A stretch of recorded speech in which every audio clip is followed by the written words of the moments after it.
father, which is my grandfather, the one killed my stepfather. So I was very angry as a kid, and I was very hateful towards my grandfather. And by the time I was 10 years old, I got heavily involved with gangs and selling drugs. At that point in my life, I didn't care about nothing or nobody. If you weren't part of my crew, if you weren't part of my team, you didn't stand a chance dealing with me at that time. Crime in Detroit, another homicide, more tears, more pain. This is black on black crime. Rob was like one of them major boxer, pit bull type guy. Cause when he around his mama, he's sweet as honey. If he around his mama, you'll think he was a church boy. He had a kind heart, but if you flipped Rob or you did anything to the crew, he was the one that you always got to hold back. We've got to the point where we're scared to go to work, to make money Rob so we can pay our bills. He always gonna swing first. He always gonna pull his pistol first. He always the first one ready.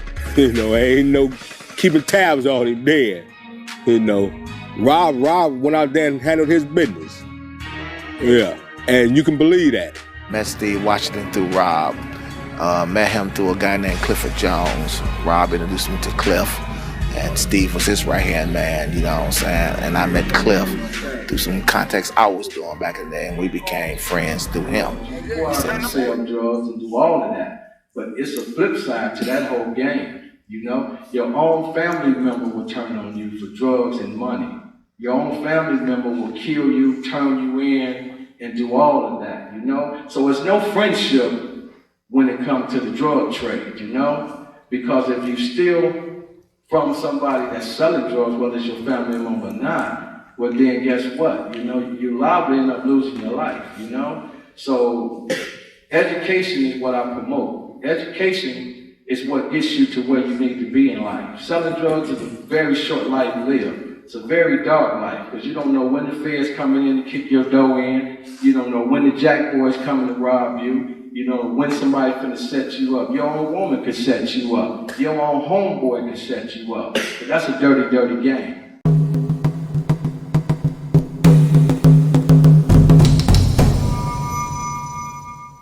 My name is Barry Womack. We're talking about Rob. Hey, I grew up with him from a baby. We shared the same bed together. We all been through everything. Rob been through the worst. And trust me, we don't want to do that. Gangs, whatever. Rob was the only one in the neighborhood came through at 15, 16, driving brand new Cadillacs, the whole 9 yards. And you don't want to take that road though. BW, I want you to educate kids on how you got involved with the lifestyle and what sent you to federal penitentiary. The fast money, wanting to make the big money, and in the end, it wasn't even worth it. I went all legit now, and had I did this 15 years ago, I'd be beautiful. My man. Now, how many years did you spend in the federal penitentiary? 8. And the first day you went in the gates, you probably thought like a lot of us did that I had these homeboys that's going to be watching out for me and all of that. How soon was it everybody fell off when you went to the penitentiary? 6 months to a year, they fell off like flies. Was any money coming on the books from the homies? Nope. If I didn't have my own, I would have never made it. Was the homies coming to visit? No. So what advice would you give these young kids that's out here trying to gang bang and sell dope? Let it go and go to school. That's the wrong road to travel down. In the 8 years you spent in the penitentiary, what was the main focal point of your life when you knew that I had to do 8 years? What was the focal point of you coming home to do? Take care of my business and take care of my kids. And how many kids you got, BW? 5. And you've always took care of yours? Always. Even from the penitentiary? Yes, sir. And I know that for a fact. When you went to the penitentiary, and I remember when I reached out to you, you said you was blew away when you got that letter. Tell them a little bit about that, BW. But, it was a letter of encouragement and all of that. I can remember that. And to shed a little light on these youngsters out here, because you played the game, I played the game, and we both lost in the end. lost homeboys, homegirls, and all of that, you know. So with that being said, your last advice, along with getting educated, what else would you tell the youth? That's it, to get educated and let that go. That's the bottom line. Yeah, We that's the appreciate bottom you. line. You ain't gonna win if you ain't educated. We're right here in my old neighborhood, Van Dyke and Harper. We're right here at Burroughs Middle School. This is the school that, man, I got in a lot of trouble here at this school right here. And I was in the Bishops, and we used to fight against the chain gang. I was 13 years old, going on 14 years old, when I had shot at another gang member right inside this school right here, gang banging real strong in the neighborhood. And I can remember when the police came looking for me, I was sitting over there across the street on another homeboy's porch, and with none of the homeboys saying nothing, you know what I mean? They was out trying to get at me and trying to know who is the one who shot inside the school at another gang member. And just so happened, you know, we had the big four back then, 4 police to a car, and they was called the big four, and we had stress as well, and we had gang squad. So eventually I just finally just said, forget it, let me just tell them who I am, because they start harassing all the homies in the hood, man, and stressing everybody out. So I just walked off the porch and say, I'm Lil Rob. So they took me to the juvenile detention center down there on Forest, you know, and it was, man, you know, back in them days, I didn't care, man, you know what I mean? I didn't care about losing my life. I didn't care about, you know, doing what I had to do, because once I took the oath at 10 years old and joined the Bishop gang, you know, it was all about do or die, man. You know what I'm saying? Because at the age of 9, my stepfather got murdered. So an angry young kid on the loose, man, is one of the most dangerous kids in the game. So we have to educate. We have to understand that education is very well needed, along with intervention. And I didn't have that as a kid. So I just want to thank my mother for always being there for me and doing the right thing, you know what I mean, to help me through my life, you know what I mean? So yeah, right here is Burroughs Field right here, and this is the back of Burroughs Middle School, and this is right here is where the Bishop and the Chain Gang used to have a lot of gang fights right here, you know? Man, like I said, a lot of tragedy right here at this school, right here on this field. You know, a lot of tragedy, a lot of things went wrong right here. And like I said, you know, we educating now against gangs, drugs, and violence. You know, the life that I came from. But right here on this field, Burroughs Field, is where a lot of things used to go bad, man. And coming out of school, you know, Bishop and the Chain Gang, right here on Burroughs Playground. But I'm on the Chain Gang side. This was the Chain Gang side. And this is the Coney Island we used to go to back in the day, you know what I mean? The Bishops used to come over here, and also the East Hoods used to come over here as well at this Coney Island, because the East Hoods was right in back of here, you know, on the next street over there, and we was cool with the East Hoods, but we gang bang against the Chain Gang, you know? So you see some of the businesses and houses used to be here back in the day right here on Van Dyke.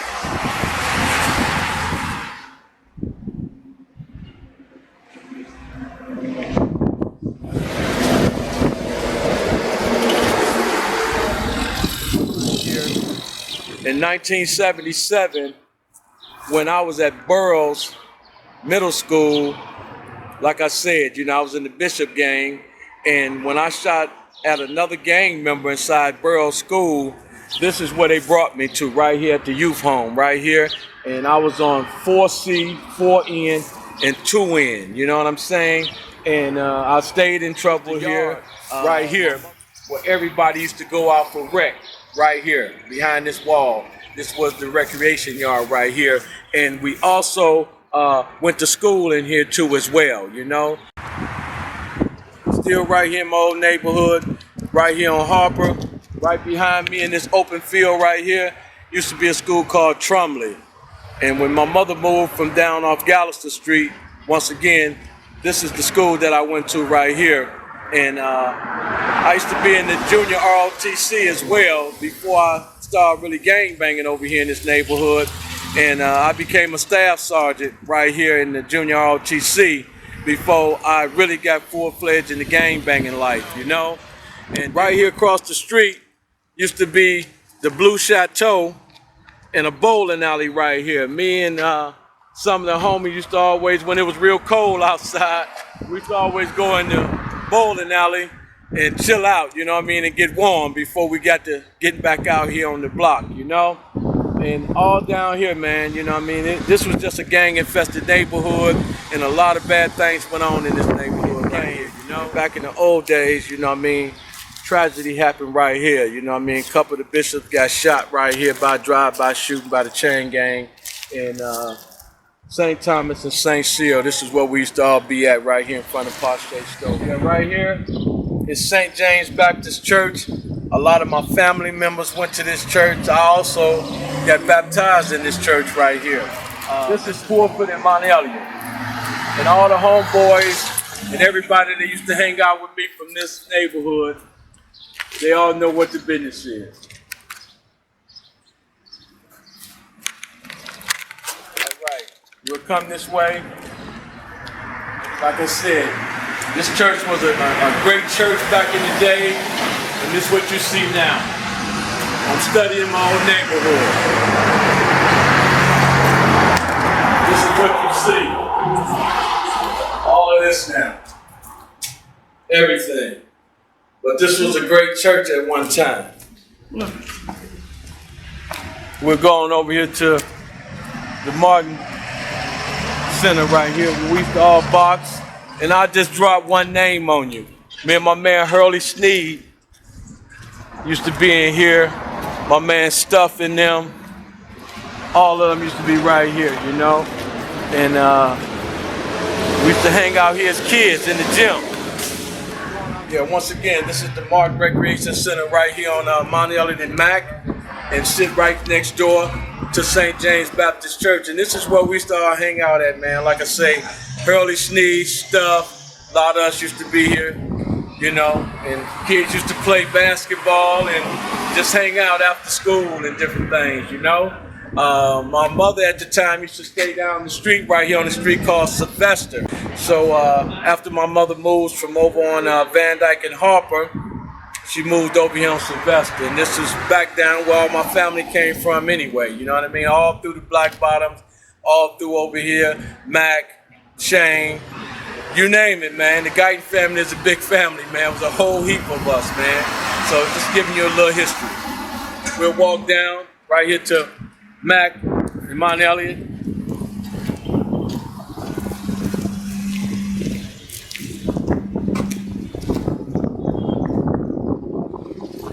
Real good times here in this neighborhood. Some real bad times, you know?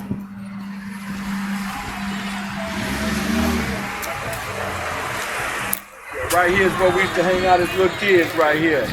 Like I say, Mac and Mount Elliott right here. And then we'll turn the camera around. You'll see all down there. And then it's the part of the Martin Recreation Center. This is what it is today, you know, years later.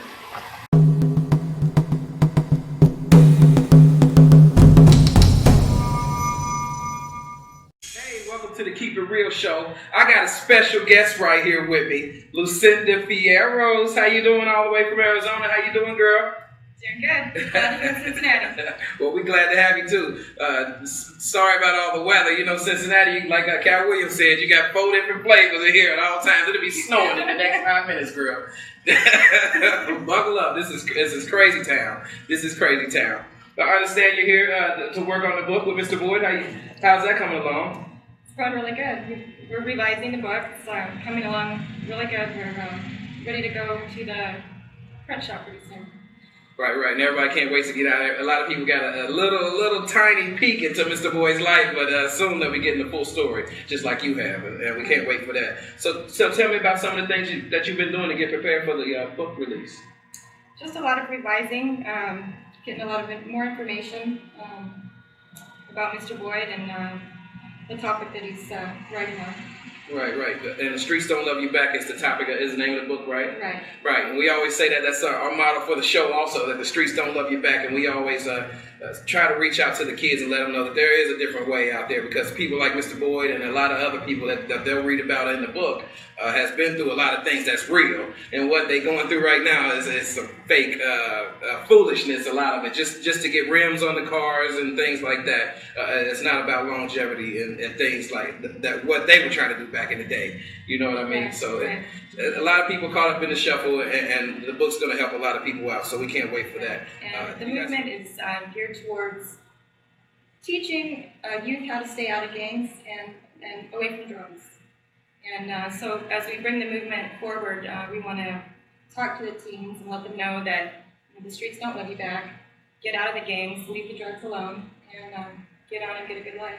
Right. Be able to live your life and fulfillment is what mostly you can get out of that stuff. Fulfillment. A lot of times the youth, the parents will be at work, and there's a few guys outside that's trying to lead you in the right direction, but they haven't been led in the right direction themselves. So that's what it's all about. Each one teach one, and each one help one. Because when you're getting taught the wrong things, you could end up down that wrong path, and then you'll find out for yourself that the streets don't love you back. Ain't that right, Lucinda? Right, that's right. And nobody wants that. Right, nobody wants that. The only person that wants that is the people that run the jails and the people that get paid off the jails. So we can't wait for that stuff. I have a few more questions, if that's okay with you. Tell me what your role in is. I know that you're revising the book and everything, but tell me more about your role in all of this. We've just been working really hard on getting this movement going and getting the book finished and completing the documentary, and then we want to move forward and go nationally with the movement and just get out there and get the word out to the teens. Right. And Mr. Boyd's been on this for quite some time, and now he's coming full circle with the Streets Don't Love You Back.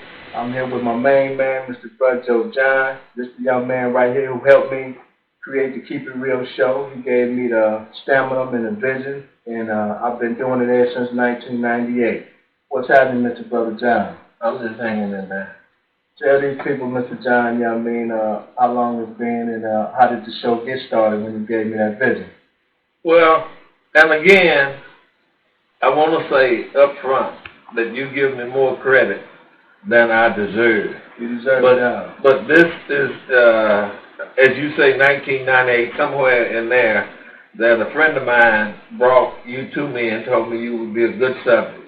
And from there, as I've said before, that your vision was much stronger than mine. Even though I'd been doing it for TV for several years, and I was on a show called In and Around 452, I never had the vision that you had. You saw something that even now I'm flabbergasted over. Appreciate it. So as I say, I might have shown you the road, but it was your mind that created where this could go, and I admire you for that. Well, I appreciate it, Mr. Brother Joe John. And I just wanted everybody to see Mr. Joe John, because every time I mention the Keep It Real show, I have to always mention him and his wife named Miss John, because they're the ones that said that you should start a show. You know how to talk real good. And being a guest on his show, boom. Yeah, my name is Steve Brown. How everybody doing? Just another many efforts to get the word out that, gangs, drugs, violence, and all of that really ain't not the answer at all, and trying to enlighten some of these youths at an early age that when they get to that fork in the road, that they got to make the right decision. You know what I mean? That these drugs and guns and all this unnecessary violence is going on. It's real heavy with our younger generation, so we trying to catch them as early as we can, and try to steer them in the right direction. If it's just seeing somebody in the corner store or passing or at the parks waiting in the line or whatever, and hear some stuff, some of that negative talk that sound real crazy, might just lend a couple wise words to that person right there on the spot.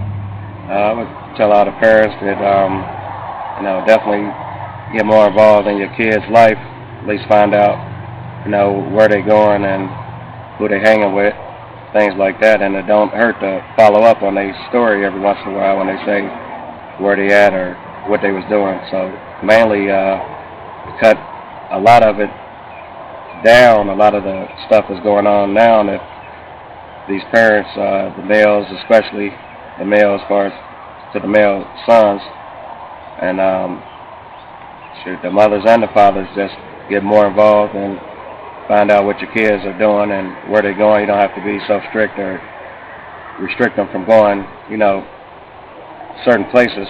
I mean, you do, but overall you want to just be involved and find out, where they're going. You don't want to make them stay in the house, the whole day just to keep them out of this dangerous world, but just being more involved and letting them know that you love them, it really helps make the difference. All right, anything you would have to say to the youths right now?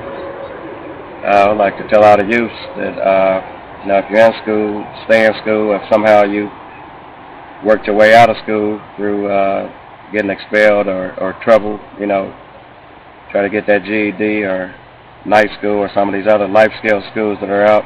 You want to at least get the basic high school diploma and, try to find some steady employment, preferably a career versus a job. But if the job is what you need to get going versus being on the streets, definitely get that job.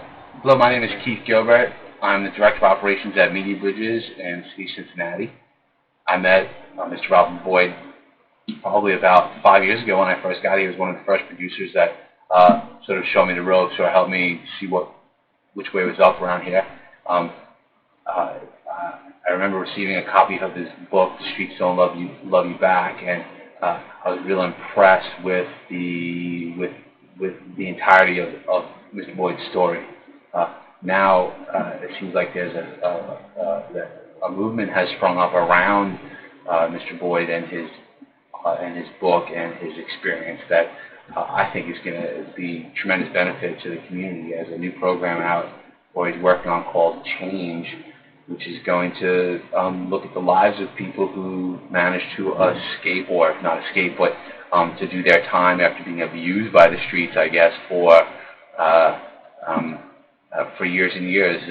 People who were dealing drugs and people who were involved in gang violence and who somehow made it out the other side. And this program is supposed to let the youth know that there's no way to win from doing those types of things. So I'm backing Mr. Boyd 100%. Anything that I can do in my position to get his show out there to the community at large, I'm all with. And I'm hoping nothing for the best, Mr. Boyd. His website, by the way.